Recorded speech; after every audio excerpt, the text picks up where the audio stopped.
Hey there, Marketplace of Ideas podcast listeners. As of right now, we have 2 reviews on iTunes and 17 ratings. I think we can do a little better. I think we can bring that up.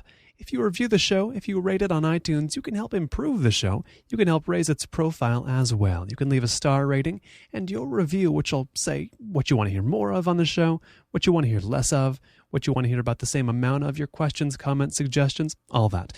Leave them in a review on iTunes. Just open up iTunes, click into the iTunes store, and search for the Marketplace of Ideas. The space to leave a star rating and a review is right there at the bottom. Thanks. This week on the Marketplace of Ideas, we'll talk to Tyler Smith and David Bax, hosts of the film podcast Battleship Pretension.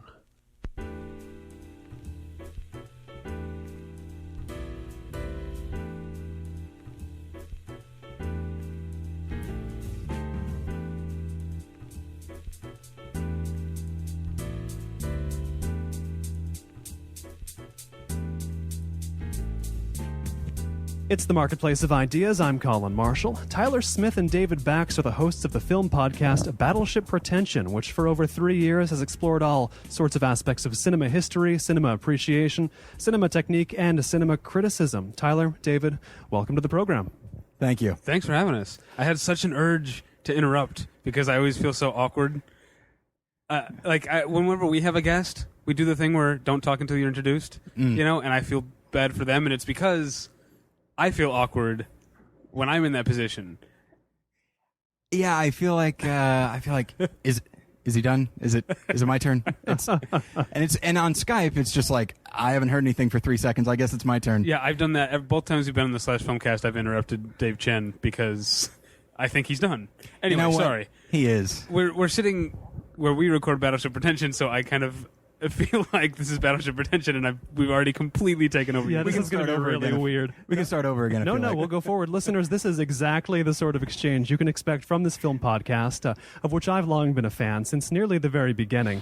But to give people an idea of where you guys are coming from, I suppose we should start with just your perspectives on film, and what do you like? What are your favorite filmmakers? Your favorite sort of your defining film moments? I'm going to put the pressure on David. You first. Well, I think I was drawn to film for the same reason that the sport I played when I was a kid was swimming, because it's not a team thing.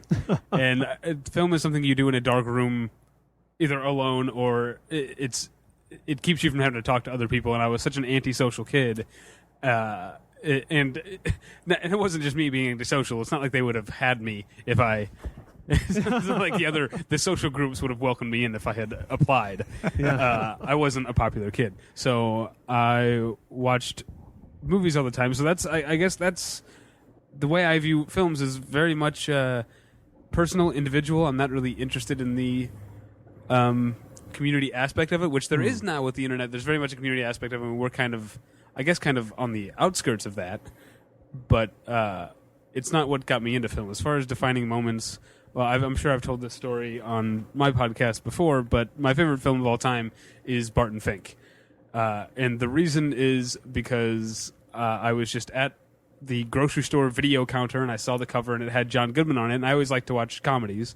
I'm a comedy nerd as much as I'm a movie nerd, and so I thought John Goodman was funny. I mean, King Ralph, and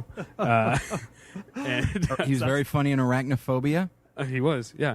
So I just picked it up, and it just blew my mind. It was so much more.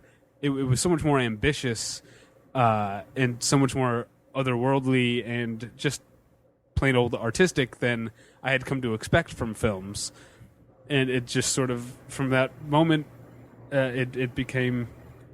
That was my search. I was always looking for that. It was like a junkie looking for that high again. And it also helped that this was at the beginning of the age when the internet was readily available, so I could find not other fans, because like I said, I don't care about the community as much, but I could find discussions and writings about film. So it was easy to research, and I had a library card. Yeah, that's how I came to be the film fan that I am. And David, you bring up a good way to frame this, which is that there's usually a film in any cinephile's life that was the one to expand their view of what film can do, and that gave them just new vistas, and that first high you want to reach again, I suppose, is the best metaphor here.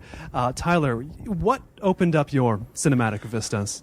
It's odd. I have a very difficult time pinpointing a specific film or a specific moment where I'm like, this is what I want to do, or this is my official passion. I loved movies growing up. My parents went to a lot of movies, and it was one of my favorite things to do. And then probably right around middle school, and I saw as many movies as I could. I really loved them.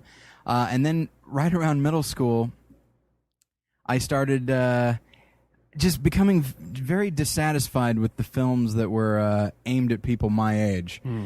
Which at the time were like Billy Madison. Yeah. Billy Madison and Happy Gilmore are the two. Don't get me wrong. Looking back, they are very funny in moments. Yeah, maybe you should have picked like Biodome and Black Sheep. Yes, Black Sheep especially. Those more are so. bad movies. Yes, they are, and I did see both of them in theaters. And I remember being deeply disappointed in Black Sheep, which frustrated me because I did enjoy Tommy Boy. But Tommy was great, and by the way, holds up. I rewatched Does it? Rewatched it recently. All right, glad to hear it. Anyway, sorry. But I remember just being, and of course Ace Ventura: When Nature Calls. That's the second one. And just being, all my friends are like, let's go see this, and I go see him. I'm like, ugh, I don't like any of this. I'm convinced I actually like Billy Madison more now than I did then. But these are the films that were made for people like me, and I just got really dissatisfied with it. And I don't know how I just stumbled on like slightly better movies, but I do remember my parents were always they always liked to watch the Oscars, and I would watch those movies with them, and I'd see clips of performances and the movies themselves, and be like, wow, that sounds really interesting. So I found a VHS that my mom had called Oscar's Greatest Moments from 1970 to 1990. And I just said, well, apparently these movies are good.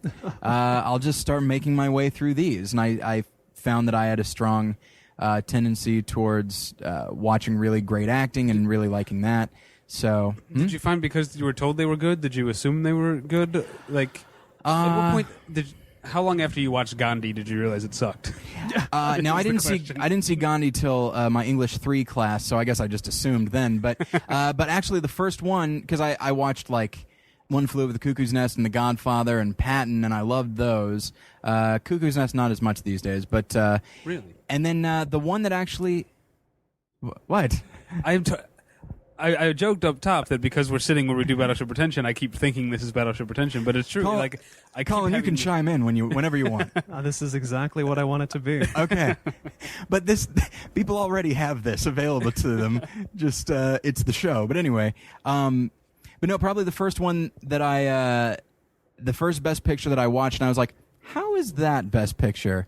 Was The French Connection, which again I love now, but at the time, just like it's just a long chase movie. Like that's I didn't get it, and so but I just thought, okay, well, there must be something going on that I'm not getting, and so that's when I first acknowledged that there might be a slight divide between what is objectively good and what is subjectively good, and I realized that there's a lot of interplay between those two, and if you know what you're talking about, then I guess it's really just a matter of opinion and preference. But I think the parents that I had, I mean, they took us to see Forrest Gump, and that's a really great movie. But I was 12 when that came out, and I went to see it in the theater. So I think just the environment that I was raised in really just instilled a love of movies in me, and then a general dissatisfaction with the films that were supposedly for me is what led me to seek out greener pastures. What do you think defines your film taste now? If you had to name a few selections. In many ways they haven't changed. Strong characters, well acted, preferably solid writing, specifically dialogue. David and I have discussed this, that a film can be merely adequately shot, but if it's well acted, it's enough for me to really enjoy it. My favorite movie of 2008, for example, was The Visitor, which is not cinematically an incredibly dynamic film. There's nothing particularly wrong with it, but it's not going to, no one's going to be like, oh, did you see that shot or anything? It's an actor's film and a character's film, and I think it's incredibly well written and very well acted, and I felt a connection with the characters, and that's that's usually what does it for me. Every once in a while, a movie will be really technically amazing, and I appreciate that. But if there's not like a character connection, I usually just feel very distant from it, and I can appreciate it objectively, but it's not going to be one of my favorites. Now, there is a contrast I want to get at between you two, which is that there's a cartoon image that I can construct of you from listening to your shows, which is that, Tyler, you like sort of, as you've just said, a lot of the kind of craftsmanship you see in the intersection of the best known, most beloved, and highest quality films as well. Films people know about, films that the average film viewer, I'm making air quotes, would know about and would maybe love, but also ones that cinephiles like for whatever merits of craftsmanship goes into them. And I think of you, David, it's going to sound like I'm going to say you like terrible films on the other hand, but no, I'm going to say that you like, and this is a lot more like me as well, you do like films that take a lot of risks, if that's putting it in a way that makes sense. I remember on one of your top 10, I believe of the 2000s lists, you included Ming Liang Tsai's Goodbye Dragon Inn, which was one of my favorites of the decade as well. How much can I get at that as an example of how you differ from Tyler in taste? I don't know if taking risks is necessarily what I look for. I think the main difference between me and Tyler is that he's into character and plot mostly, and I'm more into atmosphere and theme. Oh, okay. And that's changed a lot. I mean, when I was a younger film fan, I looked for.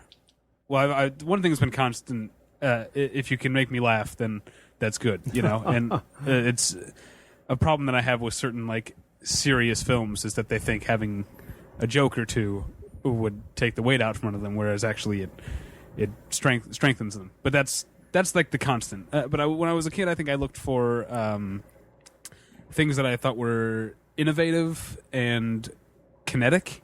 You know, I mean, it's called a motion picture for a reason. Whereas now, I think, and maybe this is risk taking, but I guess I think the most difficult thing to do when making a film is to sustain a tone and atmosphere, you know, especially, I mean, film is so collaborative and there's so many people making it. Here's a great way to compare me as a younger film fan of me now. The movie Trainspotting, which I have always loved, but my reasons have kind of changed almost. Because I think I loved it when I was a kid or when I was a high schooler because of the sort of extreme Dutch angles, you know, the speed, you know, the way it moves, the whimsy of it, you know. Whereas now, the fact that it has this like this great, like the characters are sort of a sad modern version of like old like a picaresque, and there's an insouciance to it, and the fact that you've got a whole crew, and you had to storyboard and write the script and go through all the editing, and like it's such a mannered process. The idea that you can keep this anarchic insouciance, this tossed off feeling, and make that authentic and sustained for 90 minutes, that's really impressive to me. There's a theme here of maturing as a film fan, and Tyler, you mentioned a bit about how you got into film watching this VHS tape of the Oscars best moments, which I just have a hard time envisioning. But what has your maturation been like? I mean, what's a good example of something you didn't like then, do like now, or vice versa? Well, I think a good example. If you watch the Ask BP video, somebody asked us like a film that David and I very vehemently disagreed on, or have disagreed on, and a good example is Mulholland Drive. Mulholland Drive does not have much of a narrative structure. The characters they're not, I wouldn't say they're two-dimensional, but they're not incredibly well developed insofar as you're given a lot of information about them. They merely are. And when I saw it, I was just like, I had nothing that I could grab onto, like thematically, as far as character or anything like that. And I was just, and it infuriated me. To me, it was the definition of pretentious, and in the negative sense. Some people see it as a positive word, but I think we've kind of started to champion that. But it really bothered me. And as time has gone on, and I became further involved in film school, and I got to know people whose tastes were different than mine, I came to really have an appreciation for Mulholland Drive and recognize that what it was trying to do, one of the things that it was trying to do is approximate a dream. And if that's the case, I mean, how well developed are characters in dreams? Not very much at all. If anything, they're only ever purely representative of something. And of course, circumstances change on a dime, and this person, an entire person can change. And I just became so fascinated by that and recognized that I started to, I think, meet the filmmaker where they are rather than require that they meet me where I am. And Mulholland Drive is a good example of that. It may not be something that I pop in on a regular basis, but it is a film that I have gained a great deal of respect for, whereas at the time I found it to be incredibly self-indulgent and pretentious and all these other things simply because it didn't adhere to what I thought a movie should be or an effective movie should be. But it also, if we can talk about Mulholland Drive for a second, but also just what I like about films, it's not just that it approximates a dream correctly or whatever. What I like is that I feel like it can a good film can intentionally, almost like it does. I shouldn't say almost. It manipulates you. Mm-hmm. It draws a certain emotion out of you. Right. And I feel like maybe that's a little bit easier to do with words.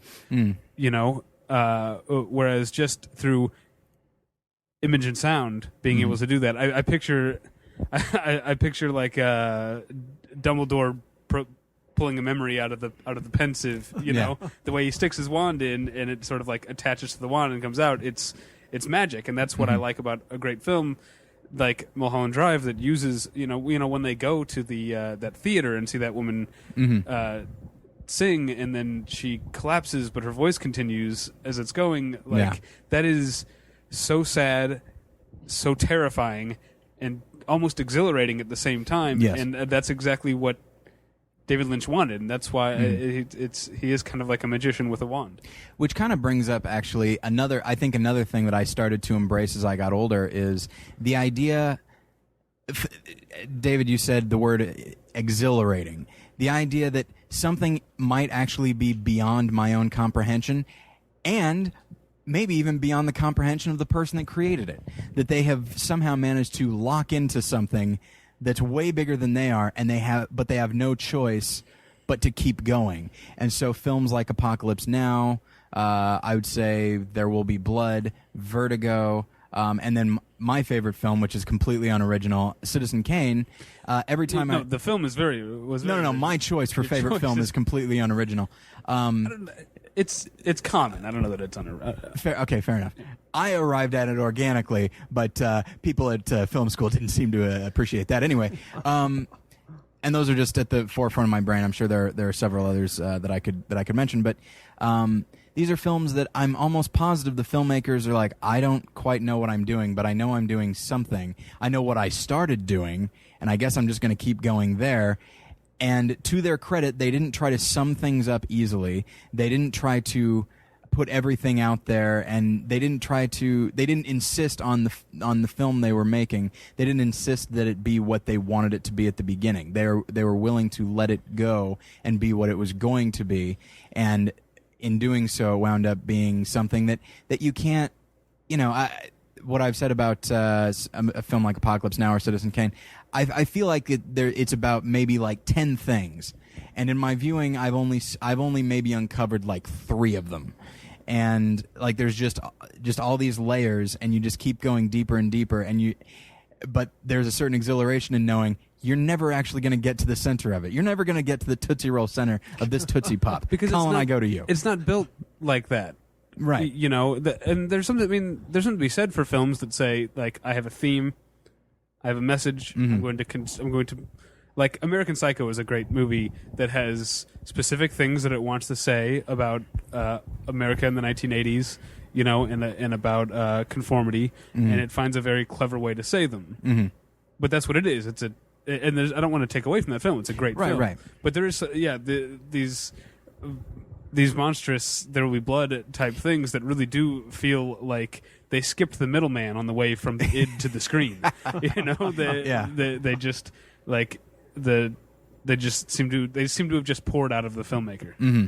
Yeah, I like. Yeah, that. I don't mean to crap on a film that has a clear message and does what it can to communicate that. But for me, that's what it used to be all about, is how clearly it communicated its message. And as time has gone on, and I think I've gotten older and experienced more in life, I realize you can't understand everything. And in fact, even the things you do understand, you probably don't have all of it.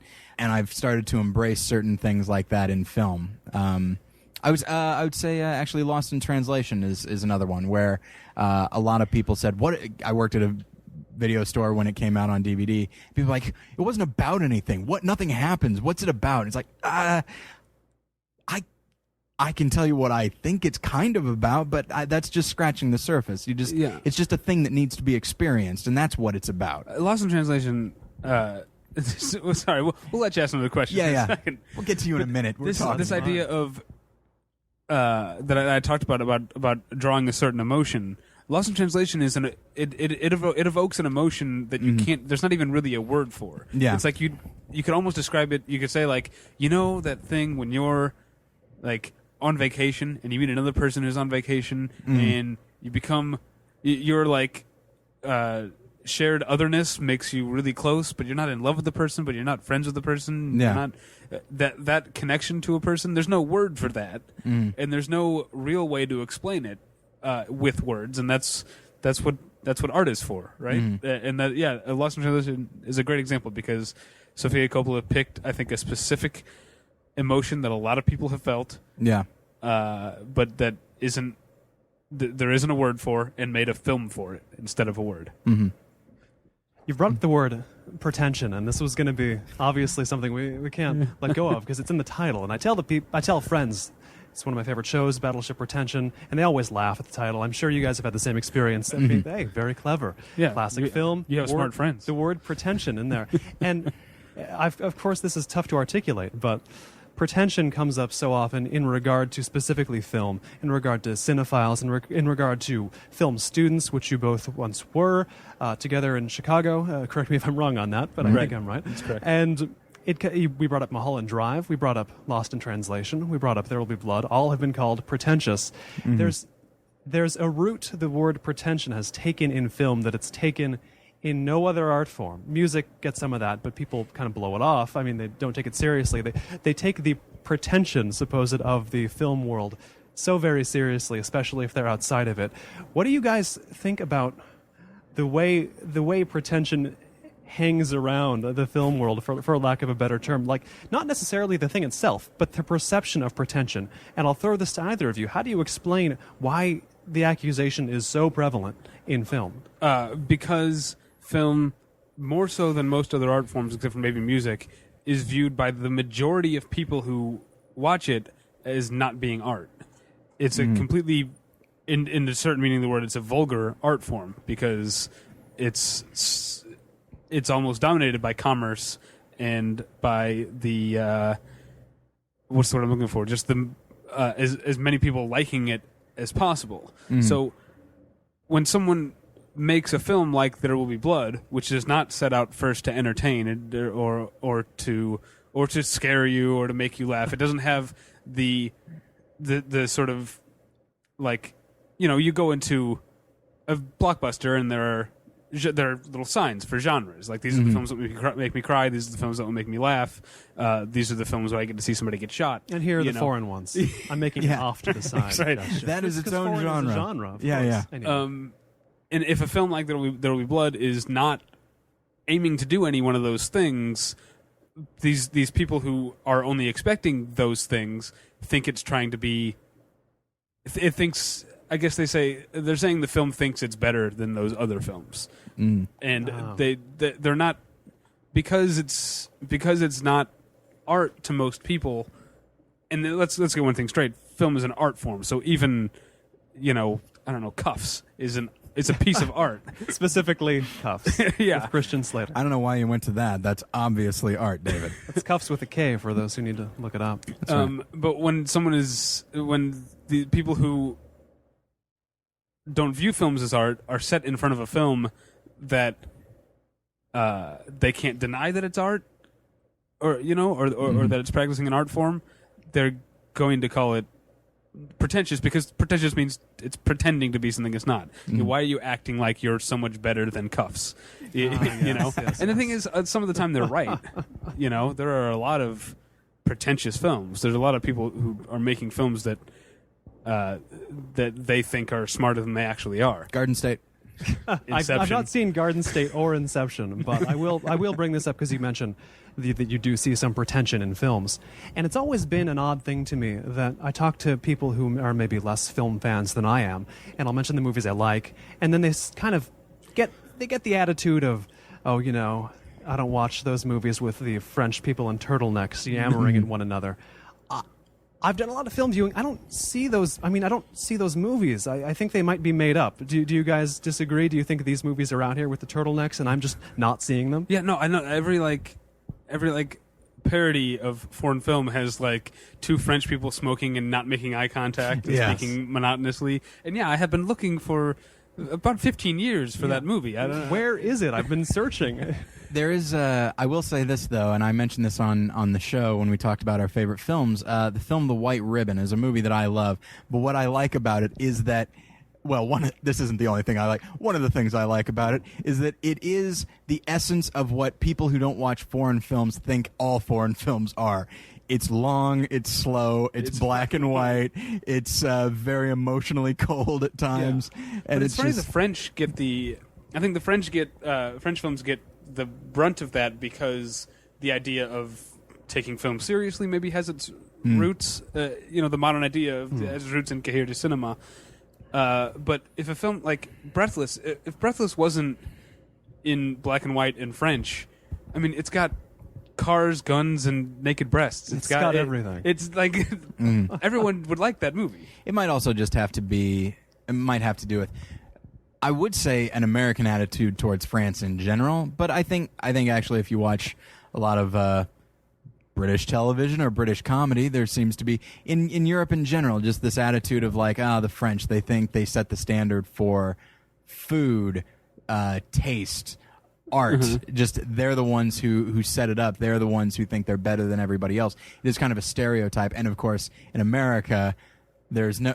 If you say, hey, if you go up to someone on the street and say, hey, what's the snootiest nationality? They're like, oh, France? Come on now. So, but go ahead. You mentioned The White Ribbon, Michael Haneke's film, his newest, which I also loved. And for, I'm sure, many of the same reasons you did. I had the late Peter Burnett on the show, the critic who wrote a book about Michael Haneke, to discuss how good that movie is. In large part, that's what we talked about. And it seems like, thinking about it, talking about it with you, with him, or whomever, it is sure in many ways a caricature of a foreign film, superficially. Yeah. But it has a visceral appeal that I think to myself it's got to be hard to deny to anybody watching it. Do you guys think, or to what extent do you think that is a quality of the films that are actually great? No matter what they might seem like on the surface, they all have kind of a visceral appeal that gets you no matter what, no matter the philosophical content, no matter the themes, no matter the turtleneck height. I think... I'm sorry, did you want to... I do think that... I'll go back to a story that I've told on the show. My dad and I went to go see Gone in 60 Seconds, which is not a good movie. No. And I remember it was that was 2000, right? And so I was becoming who I am today, and for good or ill. And and on the drive home, I was talking about the things I didn't like about it. And my dad, he wasn't trying to be a jerk. He's the one that introduced me to a lot of great movies, but he enjoyed the film, and he turned to me and he said, "You can't turn this off now, can you? It's not a choice you're making anymore. It's now your instinct that you just, if something is bad or inherently bad, and of course not everything can be judged as inherently bad or inherently good or whatever. If it's bad, you can't enjoy it, and if it's great, you can't not enjoy it. It's, you can see it. You see it only from your perspective at this point, and I. That's true with me, is that at this point, and I also went through a phase where I was astounded that it wasn't true for other people. And I do feel that there is a certain stigma attached to certain types of movies, and if people could just get out of their own way and just be like, yes, just forget about the fact that you're reading the lines. It can be distancing. It can take you out of it. If you're somebody who loves performances as much as I do, it's an extra step. You have to recognize that's the performance I'm seeing. Those are the lines the person is saying. Now I have to go back and imagine all in a split second if those lines match that performance and how that registers for me. I understand it's another step. It can be difficult, but if you get over it, if you're able to push through, it can be an incredibly satisfying experience. But there's just so many things, black and white, foreign, or even films that explore emotions that people aren't used to exploring in films. I mean, I'd say fear, laughing, and a certain type of, I would say, melodrama, not to imply that that's a negative term, but a certain type of melodrama, those are the only emotions that people are and like a thrill. But what about awkwardness or embarrassment or just good old-fashioned sadness? If a film is wanting to explore that, the only thing that the person knows, and this sounds kind of condescending, but the only thing that the person knows is that they're experiencing something bad, and they don't like feeling something bad, and so they will blame the film. But if they were to get out of their own way and recognize that, man, this film is making me feel something, then you can still feel that feeling, but also have feel invigorated by the fact that something you went to go do with your friends, now this entire theater is all feeling this thing that you weren't feeling before. It created something inside you. And so I think that there is something in film that everybody can respond to if they just got out of their own way. Well, just to add on to that, I think people talk a lot about how they often say that the average film goer just wants escapism, but I don't think that's true. I think what they want, and I started thinking this when you talk about genuine sadness, and the difference between a movie that is, I wish I could think of an example off the top of my head, that is just plain sad, and then a movie that's a tearjerker. The difference is, I think the average film goer is looking for more catharsis, whereas you and I and fans of film or fans of any other art are intellectually curious. So if I go see a movie that's about sadness, Sweet Hereafter, there, good example. Like, I don't feel like, oh, I had a good cry at the end and now I can move on, but I do feel like I've learned something more about the human condition. You know what I mean? And so if you're not getting a catharsis, if you're not crying, but then it ends up everything's okay, or it's not Beaches, which is like it puts Vaseline on the lens of looking at death, and that's it's that sort of, I keep using this word, it's catharsis. It's getting past something that most people respond to. But yeah, if we watch The Sweet Hereafter, we walk away not feeling any better about the world at all, and I think a lot of people, and rightfully, it's their prerogative. A lot of people don't see the benefit of that. Yeah. If you've just tuned in, this is the Marketplace of Ideas. I'm Colin Marshall, and my guests are Tyler Smith and David Bax, hosts of the film podcast Battleship Pretension. If you have any questions, comments, feedback of any kind, send that along to Colin, Colin, at colinmarshallradio.com.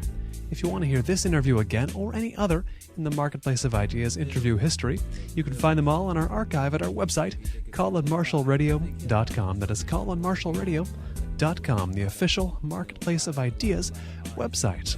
Now back to the conversation with Tyler Smith and David Bax of Battleship Pretension.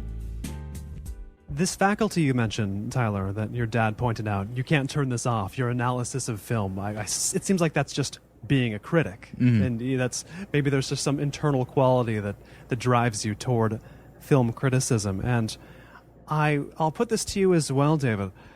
What do you consider being a critic to be? And first of all, I should ask, because I hear Tyler talking about being a film critic, I think that's how you conceive of yourself in this capacity on Battleship Pretension, right? Yes. Do you think of yourself the same way on this show, that you're being a film critic, David?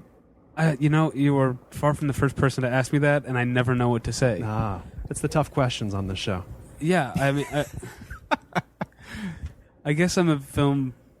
I guess the connotation when you say film critic is that I'm looking at from film by film and saying this one is good or not good for these reasons. And we don't really do that on Battleship Pretension. We don't review movies. We do critique film as a whole. Mm-hmm. I guess I don't know, maybe we're film theorists.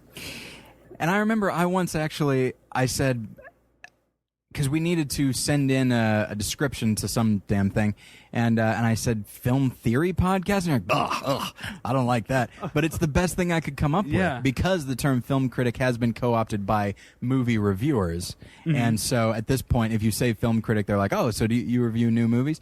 And when people ask me that, it's not, I don't blame them for asking me that, because the term film critic at this point means movie reviewer. So I feel like we need to take the term back or create another one. It's like I read a book a while ago called Complicated Women, which was written by Mick LaSalle, and it's about female Hollywood actors pre-Code, pre-Hays Code. Now, Mick LaSalle also writes weekly reviews for the San Francisco Chronicle. Which one of those enterprises makes him more a film critic? You know? I guess that's the question. Well, I would say the very fact that you said pre-code and we all knew what you were talking about means that everyone in this room is a critic, David. But yeah, I would say really delving into. I don't know. I think that there are two sides of the same coin.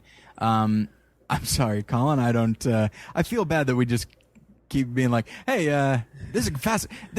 Can we use this for one of our episodes? But I think it's two sides of the same coin. Whereas just you can review movies, and of course, in doing so, you review, at least 3 or 4 movies a week. In the case of Ebert, sometimes like 7. And as long as you're willing to watch the specific movies week to week, but also see the big picture and see maybe the whole month, maybe the whole year, maybe the whole decade, and you can see where film is trending, where it was, where it is going, and you can use your, in your capacity of being a movie reviewer, you can learn some deeper truths about film itself, and in doing so, you are a critic if you're willing to have that kind of critical mind in the old school Pauline Kael, critic sense. But I think you can definitely do both. But I feel like there are some people out there who are, this sounds mean, merely movie reviewers, and for them it's really just a function of week to week, and that's it. Mm-hmm. And whatever came out last week has no bearing on what came out this week. Right. Can we frame it this way, though? Whether somebody is a film theorist, whether they're some professor somewhere, whether they defined film theory, whether they came up in the French scene, whether they're just a movie reviewer, a lowly 1 through 5 star, or giving the, not to denigrate the Chronicle reviewers, but they're giving the man jumping out of his seat icon or not, or him not jumping. Those things are delightful. From the perspective of the user of film criticism, the reader, the viewer, they just want a guide, don't they? I mean, do you agree that it's all from the perspective of somebody who's listening to your show, or was watching at the movies, which just ended, or was reading or is reading Ebert, all they want is a guide? Is that true or false in your guys' minds? I'd say in some cases it is unfortunately true. Now, unfortunately, that's a point that I want to stick on for a second, because I don't know if that's necessarily. I mean, wanting a guide, is that a negative thing? That's the role that you might play? I think actually, you know what? When you said guide, that there's nothing unfortunate about that, but my mind immediately goes to having read a lot of online comments about reviews and stuff like that, and people often just say, even with as lowly as we've made movie reviewers sound, they at least are expressing an opinion, and they are in most cases trying to express an educated opinion, and it has become clear that most people, I'm sorry, that's an overgeneralization. Some people, they don't want your opinion. All they want is Entertainment Tonight. They want, maybe literally the show Entertainment Tonight. Yeah, probably. They just want to know what it's about. If you want to throw the slightest of opinions in there, go right ahead. But if you overstep, then you're telling me what to think, and that's not cool. And I feel like people. But do people who feel that way about reviews actually read reviews anymore? I would think not. And then if you go online and read a review of a major film, people will find it, and then they will. I don't know why they seek them out if they don't care about someone's opinion. But then they care about someone's opinion only insofar as if they agree with it or not. And the example that I give is I think it was A.O. Scott did a review of Sex and the City, and I read a lot of and a negative review, of course, and I read a lot of the online comments in regards to it, and a few people said like, hey, I'm just looking for a fun night out. I don't want your opinion. I just want to know what the movie's about. And it's like, really? What did you think you were reading? Yeah. And why did you read the whole thing? Once you recognize, hey, I don't like where this is going, why not just stop? But I feel like most people, that's the kind of guide they want. They want the poster tells you what Sex and the City 2 is about. It's about sex. It's about 4 spoiled airheads on a camel. There you go. And so when I said unfortunately, that's what I was thinking of is people want a guide who is just someone who can tell them what something is about, a place they can go and find all their movie information without any movie opinion. But however, I do think that I think in the spirit of what you actually meant by the word guide, I would say that there's nothing necessarily wrong with that. To me, a critic, it can be a very personal thing. You find the critic that you relate to and that you kind of agree with, and you may not always agree with them, but you at least agree with what they look for in a movie. And then if that person likes a movie, you're like, okay, I think I'm more inclined to like it. Let me look at the reasons. Okay, that sounds pretty good. So I think a guide in that sense, I don't think there's anything necessarily wrong with that. David, you look like you got something to say. Do I? I don't know. You look like you're rolling your eyes at me. Do you consider what you're doing to be as guides on Battleship Pretension? No, I don't. I mean, I think that's a way that someone could use it. Like, I guess someone... like, I've always assumed that there are maybe some high school or even younger kids out there who are budding film fans and do want the opinion of us and other podcasts they listen to as to, what they should pick up at the video store. But for the most part, I assume that... I don't assume they're looking up to me in any way. I think I think they know as much about movies as I do, and they're looking for another opinion. It's an ongoing conversation. That's we get emails. We have the message board. There's Twitter, twitter.com/thepretension. And I really don't. I understand that there are probably people who use us and other podcasts and other film critics as guides, but for the most part, I assume that they know every bit as much and care every bit as much as we do. We just happen to have microphones and charming personalities. Absolutely, and in many cases, they know more than we do. Like we've gotten some emails where someone says, "You should profile this filmmaker." I'm like, I have not even heard of this person, much less seen their entire catalog. And this person and the person who emailed us, it's like their favorite filmmaker, and I just feel like, oh, geez, it can be a very humbling experience when you think like, oh, look, I've got the microphone, yeah, but I don't have any of the knowledge. There's huge gaps in my film knowledge. Yeah. What we haven't really addressed much is that, of course, this is a podcast you're doing. It's a new medium, to break out a little tired expression. But you're in the new medium of the podcast. You're in there on the internet with everyone else doing film podcasts, everybody else writing film blogs, everybody chatting about films wherever. And this is something that a sort of older guard of film critics, film reviewers, whatever you want to call them, have trouble with. I mean, the internet itself, they tend to treat as the bane of their profession. Ebert has embraced it more than many 20-year-olds in a lot of cases, but he's kind of the exception. What do you think you gain or lose coming up in this world of podcasts, of film podcasts, of a lot of film commentary pre-existing on the internet, where somebody could replicate your setup, but they can't really replicate, who you are? I don't know. I mean, there are good and bad things with the mostly level playing field of the internet. On the one hand, Tyler and I did go to film school. We didn't go to USC or a theory-heavy film school, but we did go to film school. We have credentials in that way, but we didn't go to journalism school, and I think before, when you had to get a job and be in print or whatever, you had to have a certain level of credentials most of the time. And so now you have a lot of, I'd say the majority, I would bet the majority of people doing film podcasts and film blogs didn't go to film school, and that's fine with me. Mm-hmm. I don't feel threatened by that.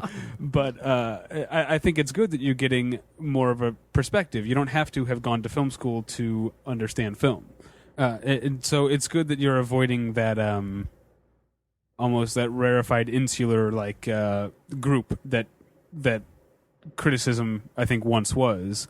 But on the other hand, you've got people who aren't reviewing movies. You've got news sites, movie news sites that are really just regurgitating press releases or stuff they found on other movie news sites. Mm-hmm. And there's no insight, there's no editorialism, there's no journalism really to either their news or their reviews. That's the downside. But again, if through some miracle we can hold on to net neutrality despite Google and Verizon's best efforts, the good thing about the democratization of the internet is that I was going to say the cream will rise to the top, but that's not necessarily true for every person. The cream will rise to the top for you. Whatever you're looking for, that's what you'll find. Mm-hmm. That's the good. There's bad stuff out there, but you can't. Thanks to the internet and the fact that there's net neutrality and it's a pull medium as opposed to a push medium, you can ignore the bad stuff and find the good stuff. Yeah, there's a certain degree of impulsiveness to the internet and to blogs and podcasts. There's a number of people that have started a podcast or started a blog because they've read some and they're like, well, I've got opinions, and they'll put them out there, and whether their opinions are like educated or not, that's not the issue, but they'll put themselves out there, and so of course, I mean, there's a million podcasts out there, there's a million film blogs out there, so there's a lot of competition, but just from a practical I've counted them, there are 1 million. There are exactly 1 million. No more, no less. But that's the amount the internet can hold.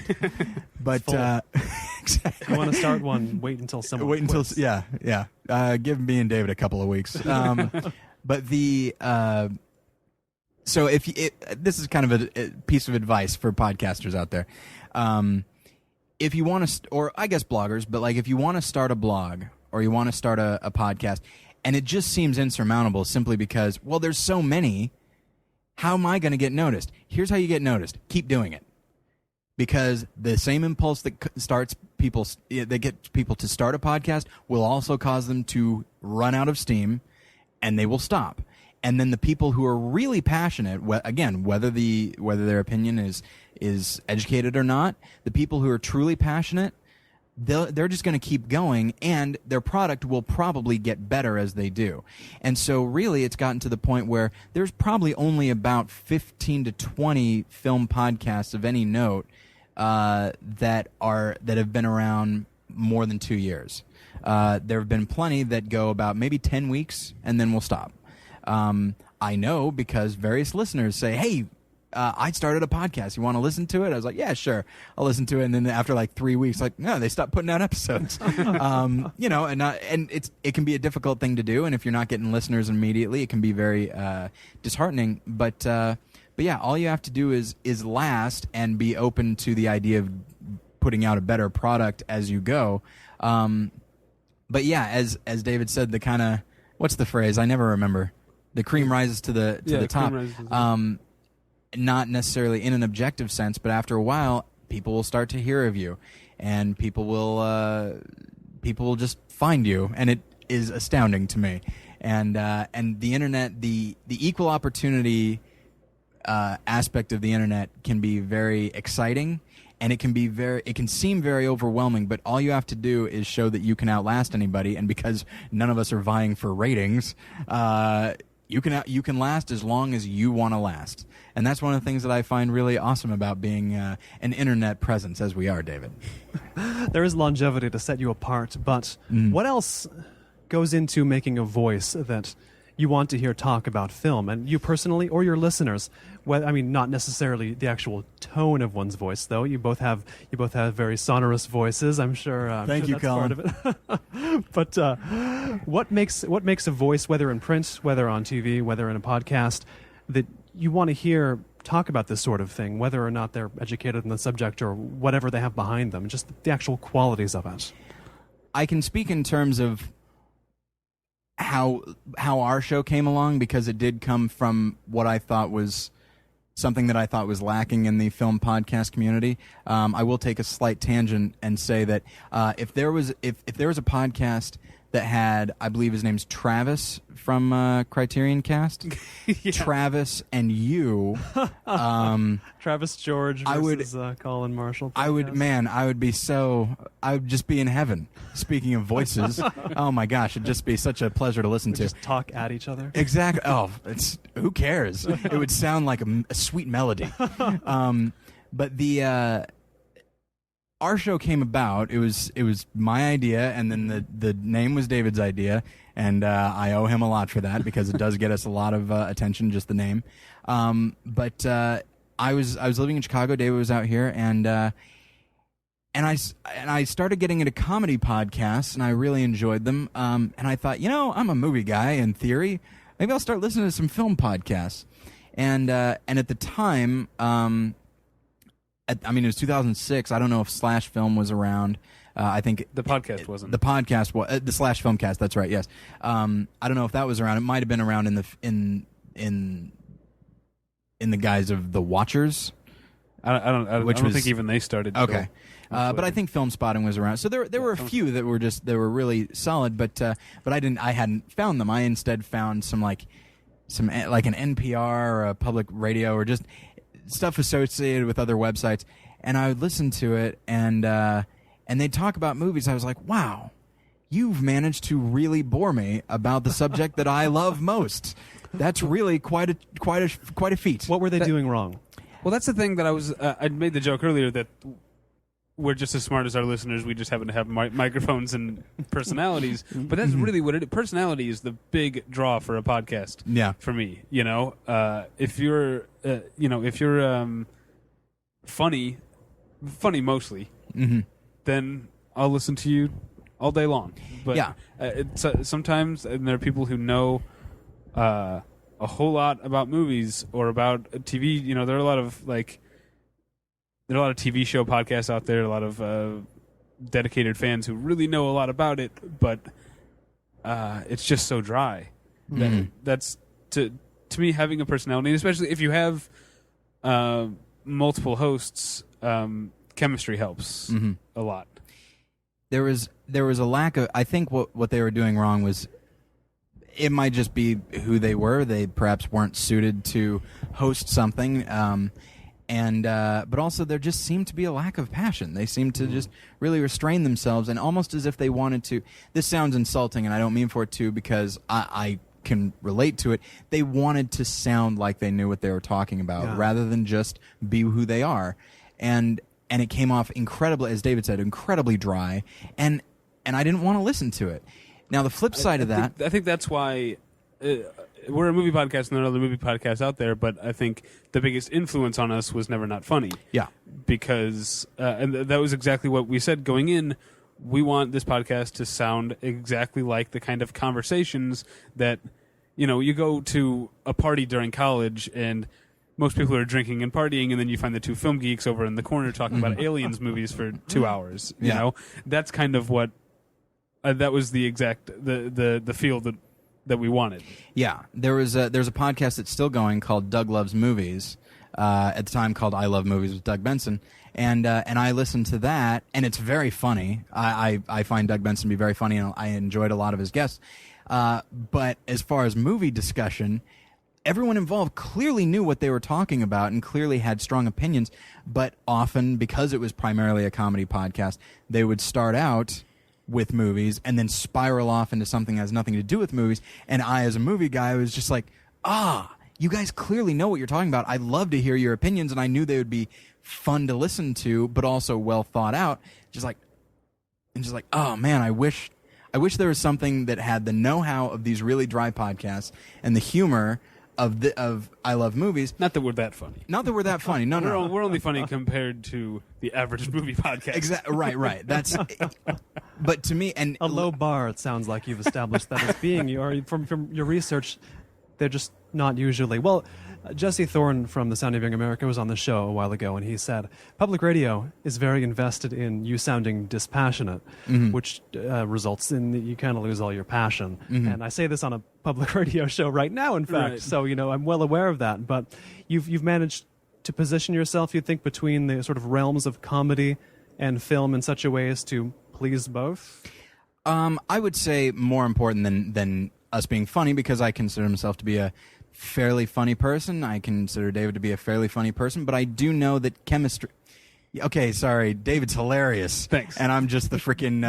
Oh, stop. I'm just the Bud Abbott over here. But I will say that when I entertained the idea of doing a show, there was no question who was going to co-host it with me, and it was David, because I knew that we would have the chemistry to at least keep people, because I remembered as David said, our discussions in college, and they were always fun, and other people said, man, I could, like our roommate Cole said, man, I could just listen to you guys talk about movies for hours, because you clearly love it and all that kind of thing. And so it really, I saw a hole there that I thought we could fill pretty well, and it certainly helps that we've taken a lot of guests from Never Not Funny, including the entire all three hosts from the first season, as well as several guests from Doug Loves Movies, because to me it's like, well, as I said, these people clearly know what they're talking about, and they can be funny if they just had a slightly more structured. Of course, with people like Jason Nash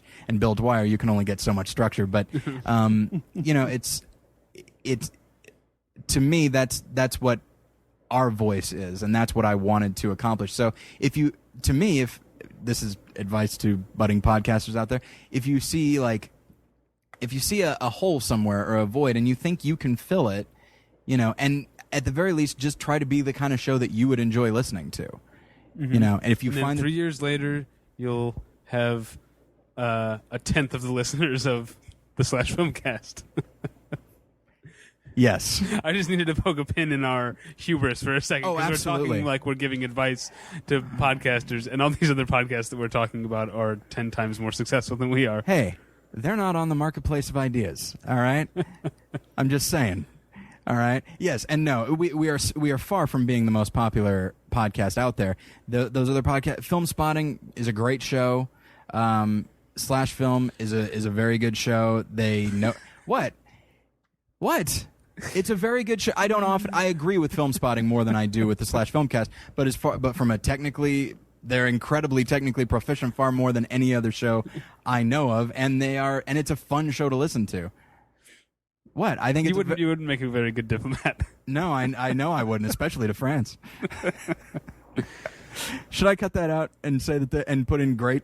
No, it's fine. All right. The name of the podcast, once again, is Battleship Pretension. Tyler Smith, David Bax, thanks so much for taking the time. This is the note we're ending on? This is the note we're ending on. Oh, Thank you, guys. God. Thanks for having us. Thank you for having us. If you'd like to learn more about Tyler Smith, David Bax, and Battleship Pretension, visit battleshippretension.com. This has been the Marketplace of Ideas. I've been Colin Marshall. You can hear this interview again or any other in the show's history at colinmarshallradio.com, home of our complete archive. If you have any questions, comments, feedback of any kind, please don't hesitate to send that along to Colin, Colin, at colinmarshallradio.com. You can visit the website of Ben Althouse, the man who makes our theme music, at benalthouse.com as well. Thank you very much, as always, for listening, and we will catch you next time.